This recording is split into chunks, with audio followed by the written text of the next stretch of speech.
Hello everybody, MDH1029 here again, and today I'm going to bring you another video game vlog type review. Now, I really haven't got time to do that yet because I want this one to cook for quite some time. Ever since it came out back in October 2011, then a little bit before, a little bit time after 2013 came around, it was the Game of the Year edition's turn to have all the DLC content. And this time, I decided to review Batman Arkham City Game of the Year Edition for the Xbox 360. Now, to be quite honest, I did have the original copy. I had Catwoman as a DLC gift for Christmas and all that. I had Catwoman DLC for the game back then. It was kind of strange to look, kind of strange to realize, that Catwoman, a playable character, how can that be? How is it possible? Well, let's just say after that point, the Catwoman trailer came in, and everybody wanted the game. And I was actually one of them that wanted it. So basically, towards Christmas of 2011, I actually got my hands on Batman Arkham City, opened it up, played it, used the Catwoman DLC, of course, used the Catwoman DLC, so basically, so I wouldn't have to deal with it later.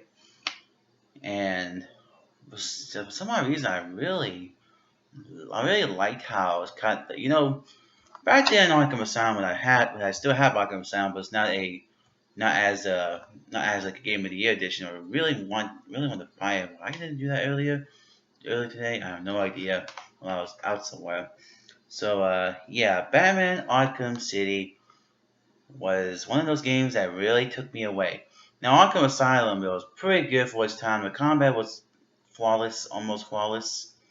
It was just a ragdoll physics. Every time when a villain holds their head, when they get that one last blow with a uppercut or punch to the face or an elbow. Sometimes, it's just that special combo. It's just that special combo takedown that really does a good job of taking them down easier with broken bones and all that. And even hear them scream sometimes when you break their leg in the right position.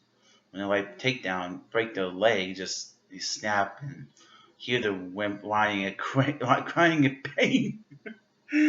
uh, so yeah, but Arkham Asylum, it did pretty well. But there was just some problems I had in terms of the Titan mooks, and I actually do got the achievement of punching the mooks, the Titan mook, without using batarangs. It was really tough to do on the PlayStation 3.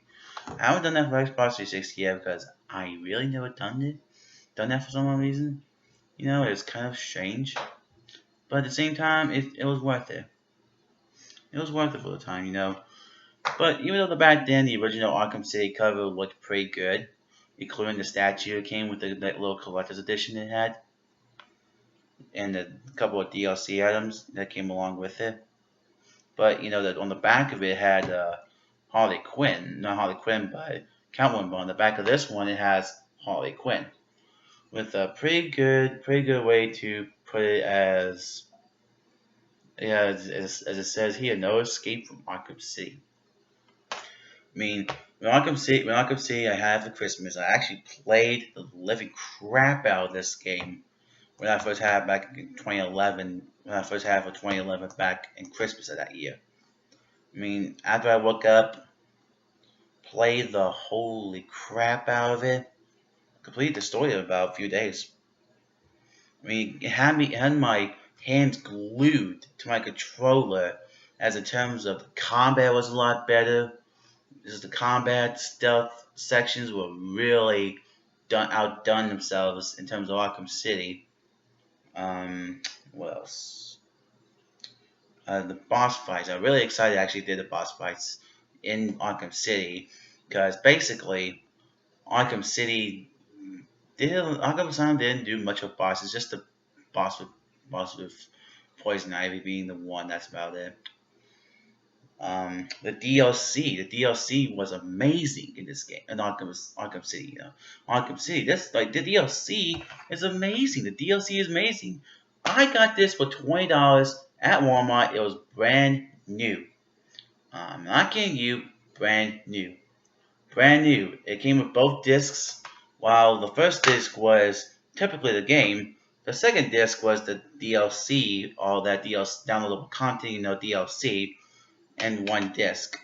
Well, and sure, I do dig it. I do dig the whole gimmick of Game of the Year editions, which I really need to buy the Arkham Asylum one for the Xbox 360 sometime soon.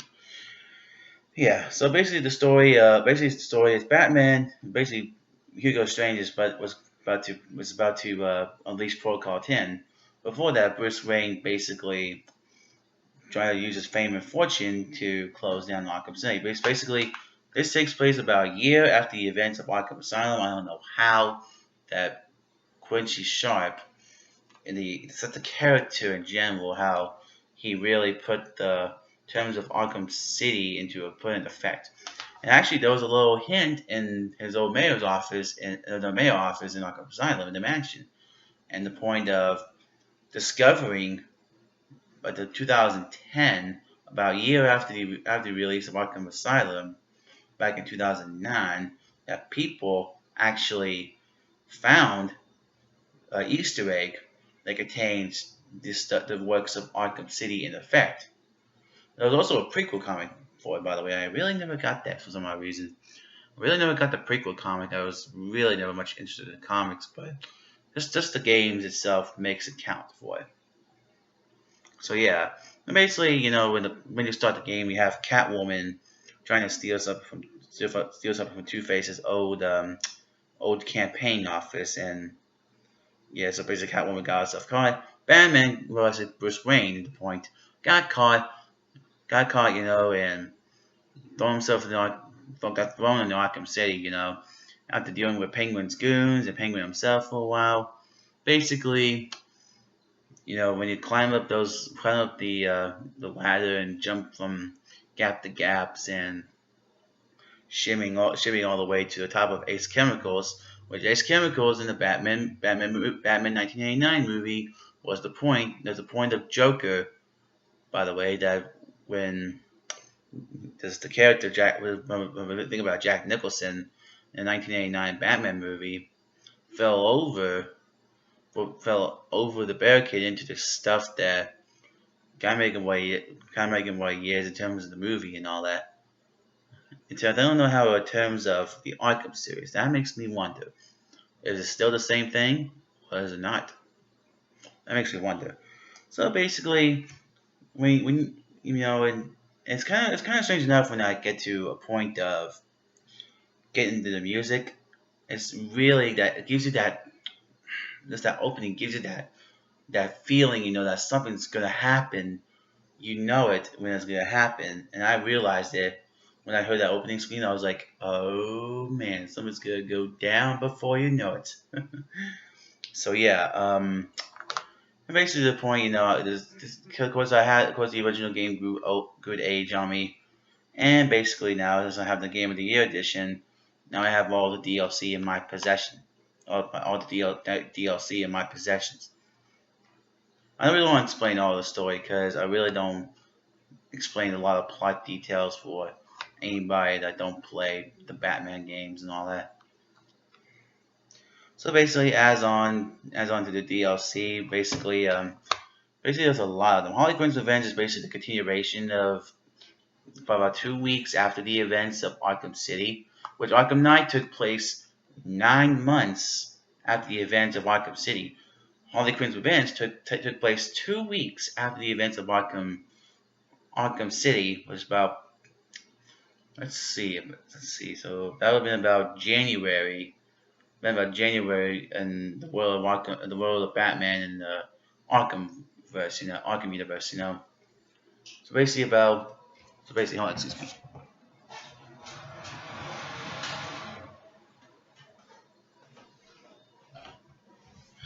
Okay, sorry about that. I had to cut up. Sorry, I had to turn off my air conditioner and all that. So basically, Harley Quinn's DLC is basically basically it's kind of cool enough to play as Robin while saving Batman. You get to play as the rest of it as Batman. But when Robin found Batman's utility belt, it goes back to the flashback about 2 days earlier. about a day or two earlier in the events of Harley Quinn's Revenge. Catwoman pack, basically you get to play as Catwoman in the challenge maps, and and also the story mode. Yeah, basically the Robin bundle is basically Robin, you have Robin as a playable character, and Riddler's Revenge, and of course Harley Quinn's Revenge. The bundle pack for Robin with the challenge maps and the fighting maps, and of course Harley Quinn's Revenge. Basically, Nightwing is really different. I really never expected Nightwing to be in this game. Never expect Nightwing to be in this game, though. I'm being honest on that. Basically, you have those challenge maps, and of course, it's kind of cool enough. The Arkham City skin packs, basically, because we already know about the Catwoman pack having her already own animated series and her Long Halloween. Now, the Arkham City skins packs basically have a ton of Batman outfits, but alternate Batman outfits, including the animated series, which was like one of my favorites, along with the Batman Beyond. Of course, Robin supported animated series outfit and the Red Robin outfit, while Nightwing also supported his animated series outfit. But you can't top that. And then the challenge map pack is basically the Joker's House of Fun type fighting, that has like a gauge on the top on the right, has a gauge and keeps increasing every time you destroy every mook there is, and it's kind of strange to look at and all. It's kind of strange to look at, but basically when you have the right time, you have a lot of points in pretty good decent time on the clock. You press that right button, boom. Those points are added to your total score, and you add more time.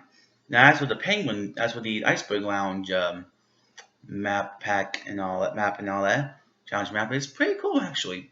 It's basically just an endless fight until you die. Just an endless fight till you die. That's really cool. I mean, and also in terms of the game, basically you also have New Game Plus. Basically, it's basically playing the same game with all your upgrades, with no counter indicator, and enemies have better known places for they spot and all that stuff. It's pretty cool actually. Pretty cool spot. It was also a pretty cool little thing to have. And basically, there's tons of concept art and I really don't want to say it. I mean, the side missions, is really good. Some of them, like from Hush or Dr. Thomas Elliot to Deadshot to Bane to Mr. Freeze, to saving these political prisoners and finding what is that one guy's name that I can't remember?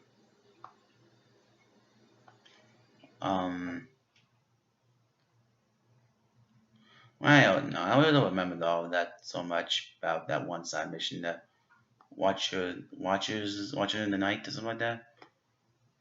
I mean, Azrael, that's the one. Yeah, Azrael. There was also Mad Hatter.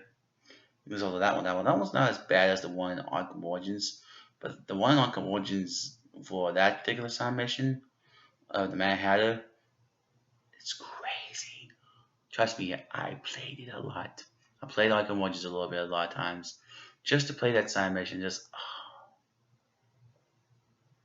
I don't know. I'll get to that later. And basically, terms of the main side mission, the Riddler. This is where I start, like, I don't know. I think this is probably the point that I don't. It's just that one side mission that I hate about this game is that Riddler side quest. I mean, over 400 Riddler trophy. Oh, a bunch of trophies. Riddler trophies. Riddles. Tiger cams. Joker teeth.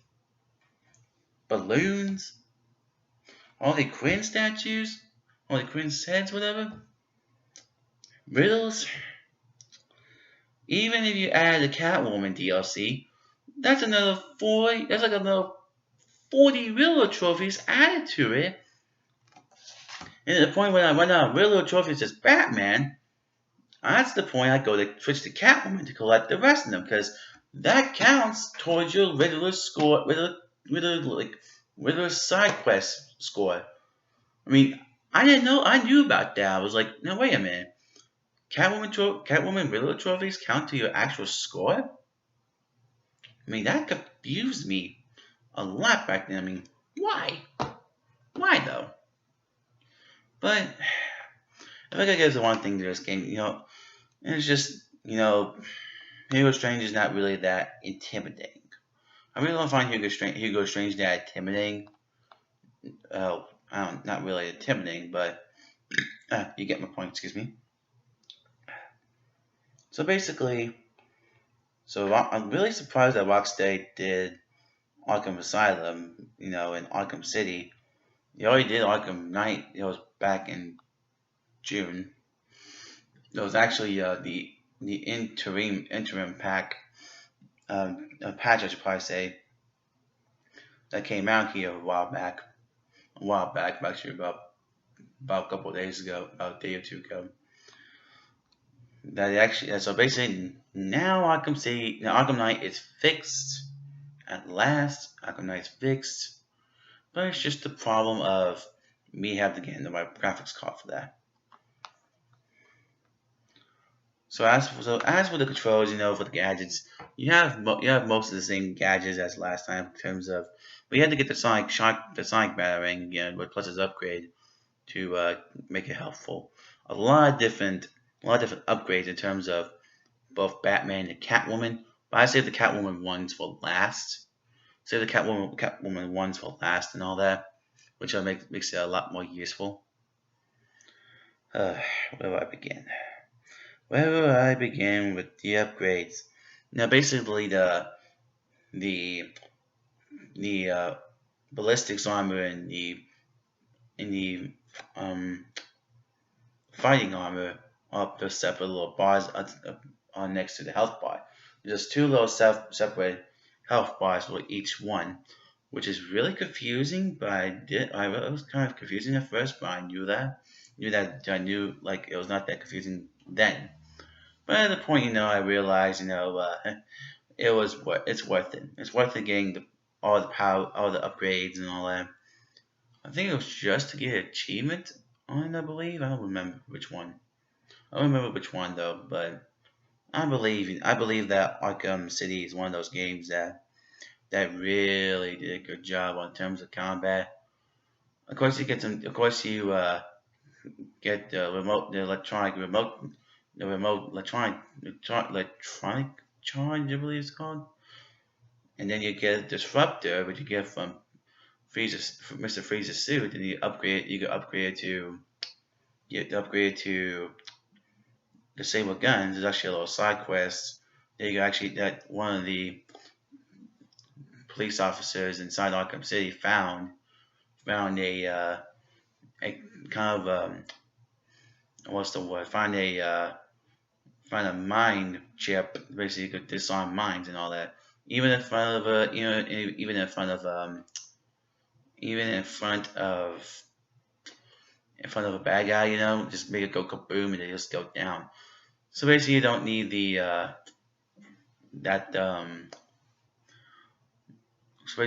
that one auto proximity explosive gel. It's really hard to try to figure it out how it's possible.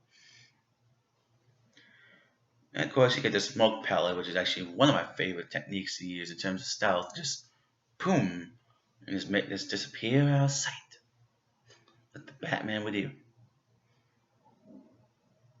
So, all the upgrades are pretty cool, and of course, you actually get some returning. You get some returning gadgets. Of course, the Batarang, the remote control Batarang, cryptographic sequencer and the back claw and spread explosive spray,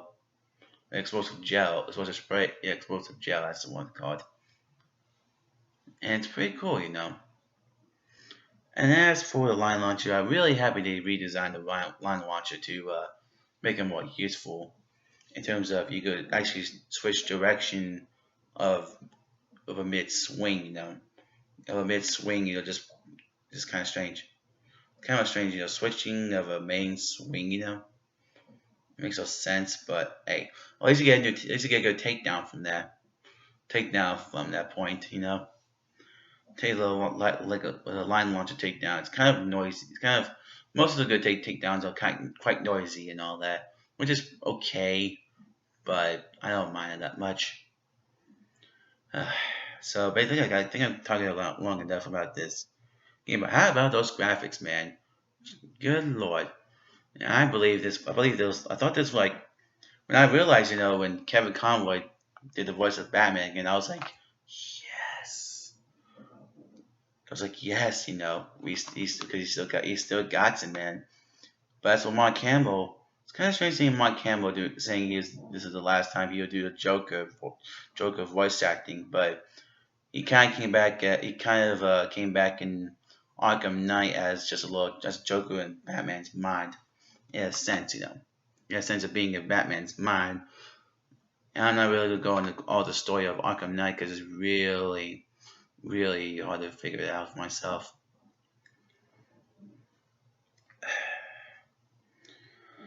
So yeah, that's of course all the basic main enemies of all the basic super criminals from Batman's long life is in the game. All of them. Well, besides Poison Ivy, because that's only Catwoman. That's a Catwoman thing. That's also Batman's enemy. Sure, but sure it works. Sure, you see Killer Croc as a Easter egg, but you know, but it's kind of strange to look at. You know, just coming back from Ra's al Ghul's lair, going back up towards the going back up towards the sewers and using the remote control barring through that one steel barred grate, you know, throw the remote control barring, hit that button, killer car comes out of nowhere. And it's so strange, right? So strange when he does when he does pop out. I was like, that's strange. So you got Joker, Harley Quinn, of course. We're talking about Ra's al Ghul and Talia al Ghul. So strange though. I'm being honest on it. I'm gonna go countless times about saying how good Batman Arkham City is, despite the Riddler side mission. It just sure. I could take the rest of the game over that. So yeah, overall I gotta say Batman Arkham City is a pretty good game. You know, pretty great. I mean, sure, the people that played Arkham Asylum that did play Arkham City, well, you guess you're pretty good at it so far.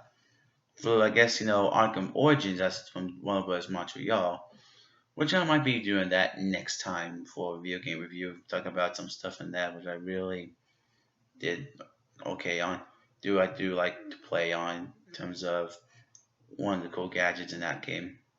So yeah, so basically that's Batman Arkham City in terms of my review. So yeah, I'm MDH.